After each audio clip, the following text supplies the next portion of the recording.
organization hacks for sensitive people. Organization is one of those skills that initially the logical may appear a little bit better than us at as sensitive people. However, we can adapt and we can learn to get really, really good at organization so it supports us in more and more ambitious goals.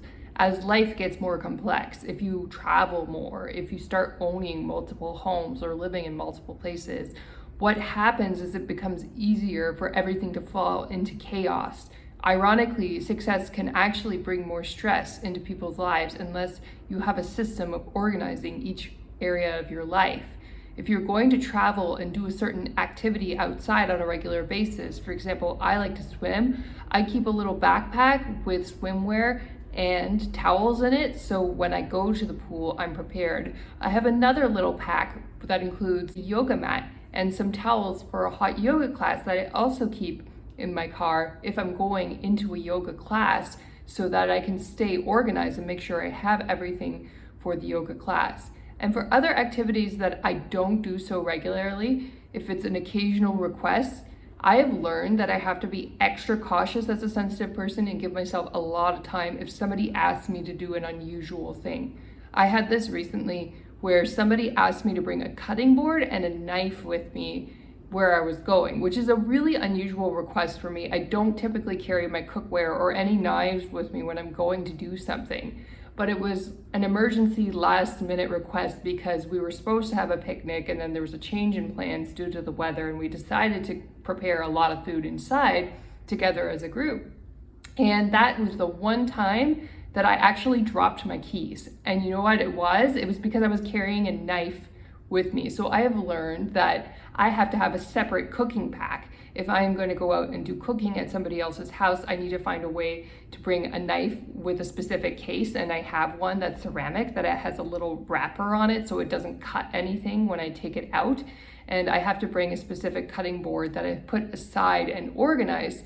And if I'm organized, then I'm not going to drop my keys. Then I'm going to actually go and show up where I'm supposed to go with as little mess and chaos as possible.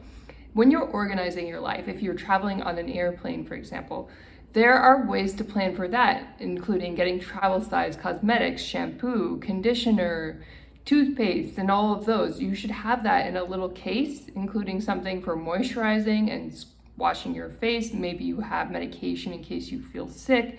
Have it all organized in one case that you just throw into your luggage so you're ready quickly when you need to travel somewhere.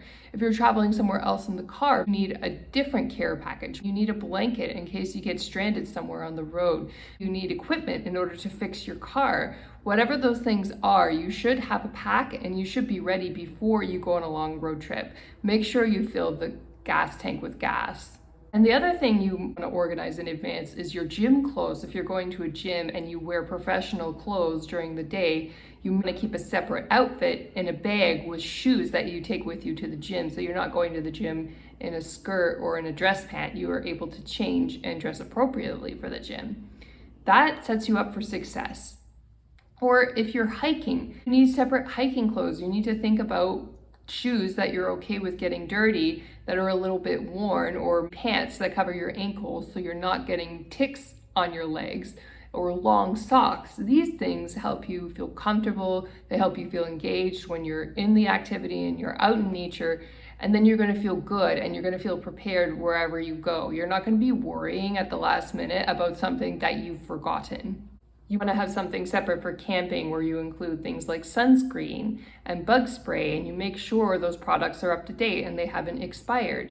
What I also like to do is buy a lot of things in bulk, such as socks or maybe intimate wear. I will buy in bulk at a low price. So when I use one up or I ruin something, I have another one to replace it with, and it's not very stressful. And it's the same with swimsuits.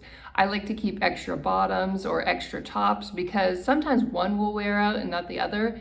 And so I'll keep them aside in a separate bag so when I'm ready to replace it, I can replace it very quickly without necessarily having to go to the mall every single time something wears out.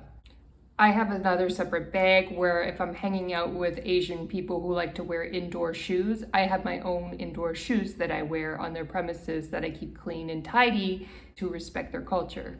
I have another backpack that I wear when I'm biking that has my bike helmet and my lock on my bike that I keep with me, and I make sure I'm not carrying too much whenever I am on my bike. When I have extra change bags that I've collected from gyms over the years that they've given to me for free, I keep extra sheets, fitted sheets, blankets, pillowcases, etc. in those, so I keep my bedroom organized and I can have them tucked and put away.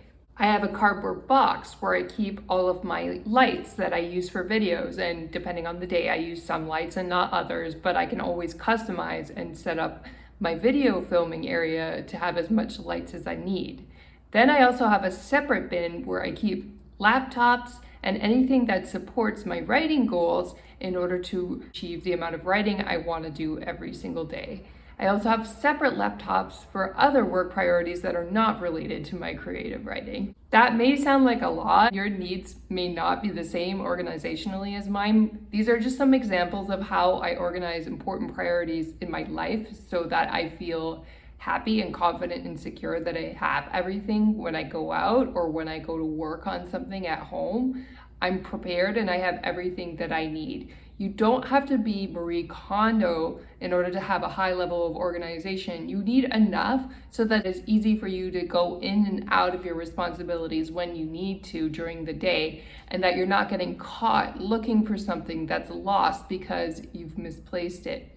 If you plan and you get done more of your important priorities before they become urgent, and you're organized and you have a good system of knowing where your important items are, you're going to feel very relaxed in your life rather than stressed and running around to try to get stuff done, and you're going to have a much better quality of life. And then you can focus on the things that are really important to you in terms of your sensitivity and your intuition, rather than rush around and worry about things that aren't getting done.